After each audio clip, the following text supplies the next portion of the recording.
speak, I'm gonna say...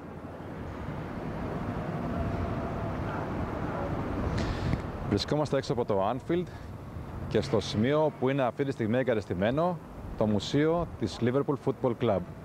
Κοντά μας βρίσκεται ο κύριος Peter Millea, ο οποίος θα μας πει και ακριβώς τον ρόλο που έχει σήμερα στο Δημοτικό Συμβούλιο της πόλης, καθώς και την εποχή που ήταν στην ομάδα και τον ρόλο που είχε εκεί. Θα μας πει και τις αναμνήσεις του σχετικά με εκείνη την δυσάρεστη μέρα. Mr. Millea, would you like to tell us, first of all, your title about today's position at the council, and of course, how you're involved at that days with Liverpool Football Club and that special day? Okay, I mean, first of all, I'm Councillor Peter Millea, and one of my roles at Liverpool City Council is I chair the Council's Ground Safety Advisory Group. This was an advisory group set up after the Lord Justice Taylor inquiry, which followed the Hillsborough disaster in 1989, when the Taylor report recommended that local authorities should have a more strategic role on ground safety issues of stadiums over a certain capacity within their boundaries. So clearly we have a responsibility for both Liverpool and Everton football clubs to ensure that such disasters would never take place in our city, and you know, touch wood, we've achieved that with the cooperation of everyone concerned, from the club right down to all the supporters. It's been wonderful over the years that people have actually done that, but it was sad that it took a disaster that made local authorities sit up and take notice of these things that needed to have been done. Common sense matters very often that just simply weren't addressed. I see. At that days, you were involved as a Liverpool press officer and responsible for the National Supporters Club. Can you say us a few words or whatever you feel that you should say about that day? Well, I mean, that day has got to be, along with the Heysel disaster, one of the saddest days in my life as a supporter of Liverpool Football Club. And I watched fellow Liverpool supporters and other supporters of other clubs in it, the Italian fans, for example, meet their death when they went to watch a football match. It's just something to this day you still can't understand. You can't take it in. It doesn't seem real, and even now it doesn't seem real that this happened and that it was allowed to happen. So I just hope to God that this would never happen again, and I will do everything I can in my position as a councillor to ensure it doesn't. Having said that, when I was there as a supporter, I looked and I thought, well, you know, someone's responsible for this. Someone should accept the blame. And I think what we'll hear today is that it's still the fact that 15 years after this disaster, there are still some people responsible for what happened at Hillsborough who have not accepted their responsibility and have not apologised enough to the people who've lost their loved ones. Tell us, please, how did the local authorities, the local society reacted and supported these people that survived? And of course, they didn't forget the 96. Well, the Liverpool City Council set up a Hillsborough working party where we said we would do everything possible to assist the families to achieve their goal of justice. And by justice, that simply means an acknowledgement of the fact that the way they died was more than just an accident. It wasn't just something that happened, one of those things. It was because of neglect and other contributory factors that caused their deaths that has never really been outlined properly. And even to this day, as we wait for that justice that has not yet happened, Liverpool City Council still stands there ready to support any efforts that the families wish to take forward, and any other organisations who can prove to the authorities that there was deep neglect and negligence that caused this tragedy. Thank you very much for this. Would you like to close this short interview with a wish? Yes, I would. I would hope that those people who are alive today, and some of them are not, of course, but those who are alive, who were responsible for that, would just accept it and admit it, accept their responsibility. I think the families have said they don't want money, they don't want compensation like that. Nothing can bring their loved ones back. But if they just want the truth about what happened, and if one day somebody would just be brave enough to come forward and honest enough to come forward and admit the truth, I think a lot of us would be satisfied. Thank you very much, Mr. Millea. Thank you. Thank you very much. Okay, Peter. Thank you very much. Yeah. Yes.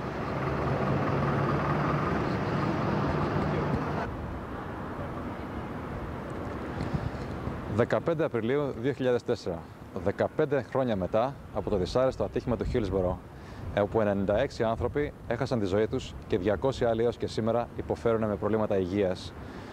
Τι έγινε τότε, γιατί έγινε και τι ακολούθησε? Μια ιστορία η οποία θα έπρεπε να είναι οδηγός μας για το μέλλον. Να είναι μάθημα για αυτούς που είναι σήμερα παρόντες και πηγαίνουν στο γήπεδο. Το πώς μία στιγμή ευτυχίας μπορεί να γίνει τραγωδία.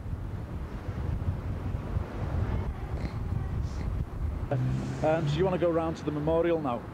Yes. Yeah, you're probably better going round that way and through the Centenary car park because it's open at the other end. Oh, you can get out that.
three-handers again. Do you want to turn that way? Look towards it. Look here.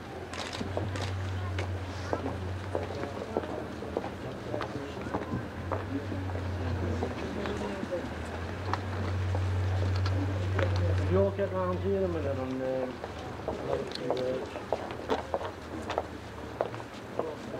Okay, first of all I want to thank everyone for turning up and joining the Hillsborough Justice campaign and our march for justice.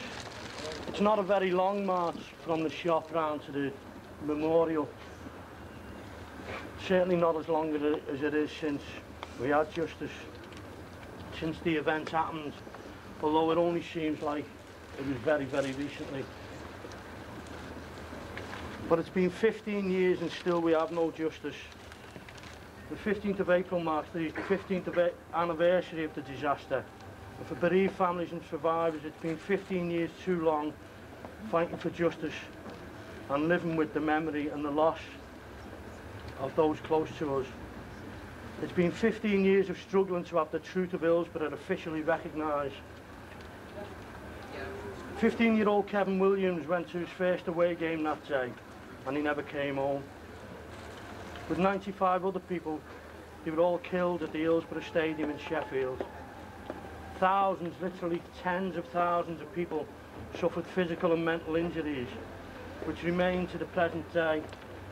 There are plenty about, and we see from the recent case, which you'll be hearing about in the next couple of days, of Stevie Justice, as we know, that they were not only had to spend 15 years suffering the trauma of being in a life-threatening situation that being in Pens 3 and 4 was, but also had to suffer the ignorance and sleight of hand of the legal representatives who were supposed to be representing our interests.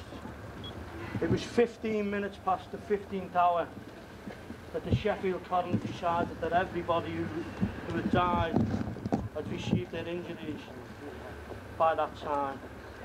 And we say that's not so. We know that's not so. We know that it took years and years to kill some people. One case we all know of, somebody who was in a hospital bed and had to get where we want to be and have the genuine truth of what happened on Hillsborough that day recognised by the authorities, then so be it. We're here today to keep up the campaign. I'm going to start with some Greeks because I have to make some introduction. Okay, fine. In that case, I would turn to the camera. Yeah. And talk to the camera like that. If I talk in Greek? Yes, while you're talking in Greek. All right. Turn to face the camera, and I will actually zoom. I've got you close up at the moment, and I will zoom out when you're ready to turn. All right. Okay. Just tell me whenever you're ready. Έξω και πάλι από το γήπεδο της Liverpool, από την πλευρά που είναι και πάλι το μουσείο, με φόντο το γραφείο των εισιτηρίων. Εδώ από όπου οι φίλαθλοι παίρνουν το εισιτήριό τους. Κάπως έτσι έγινε και την εβδομάδα πριν από τον ημιτελικό του κυπέλλου Αγγλίας το 1989. Κοντά μας είναι ο κύριος Rogan Taylor, ένας ειδικός του ποδοσφαίρου. Έχει γράψει πάρα πολλά βιβλία και πολλά άρθρα για περιοδικά και για εφημερίδες. Ένας άνθρωπος που έζησε πάρα πολύ έντονα εκείνη την ημέρα. Mr. Rogan, would you like to tell us your full speciality and what you're dealing with football? Well, at the time of the Hillsborough disaster 15 years ago, I was the chairman of the Football Supporters Association. That was a national organisation where fans of all different clubs joined together. And of course I was a Liverpool fan and I was at Hillsborough on the day of the disaster. I'm currently the director of the Football Industry Group, which is in the University of Liverpool, in the School of Management. We have an MBA programme about football industries. It's the only one of its kind in the world because we've learned the hard way. What would you like to recall about that day? How long have you got? Well, not enough time, but something important, something that comes up to your mind and you like to say it to the camera. Well, it was a wonderful sunny spring day. It was an FA Cup semi-final. We all set out in our cars with great expectations and optimism. The same match as the previous year, playing Nottingham Forest at the same ground with the same arrangements. But of course it all went wrong. I wasn't in the Leppings Lane end where the disaster took place. I was seated along the north stand, the full length of the pitch. I watched as the disaster unfolded. It was quite clear when we arrived, even half an hour before the game, that this area was overcrowded. There was no movement. It was like concrete. And very shortly after the game began, people came over the fences and police began to get people out of there. You realized that the police had found something wrong and they were going to spread these people. There were many spaces elsewhere, but just in the center there was no room. And then we saw some people being carried on the advertising hoardings to the other end of the ground, people who were clearly injured. And then soon we realized there were dead bodies out there. And then you think, oh, it's terrible, 1 or 2 people. Then it's 7 or 8 people. Then in 10 minutes it's 25 or 30 people. Half an hour later it's 56. By the time you're driving home, it's 80 people. Then you realize how great the magnitude of this disaster has been. After that day, how did the local society and the local authorities tried to support these people and their families, the survivors and their families too? Well, of course, you must speak to the families and the survivors to get the truth of that. As an outsider, the families were very badly dealt with in this country. Not by the club, but by the establishment and by the political and legal establishment. It's not unique to football. It's something which I'm afraid England is not very good at, taking responsibility. The policeman in charge of this game, it was quite clearly a police failure. It was not a matter of hooliganism, not a matter of misbehavior. It was police failure. Lord Justice Taylor's report made it quite clear. The guy in charge, nothing happened. He retired, full pay, no internal, no external judicial procedure. The families never gained justice. They never felt that responsibility was properly shouldered. They went through 10 years of legal process in this country, none of which produced simple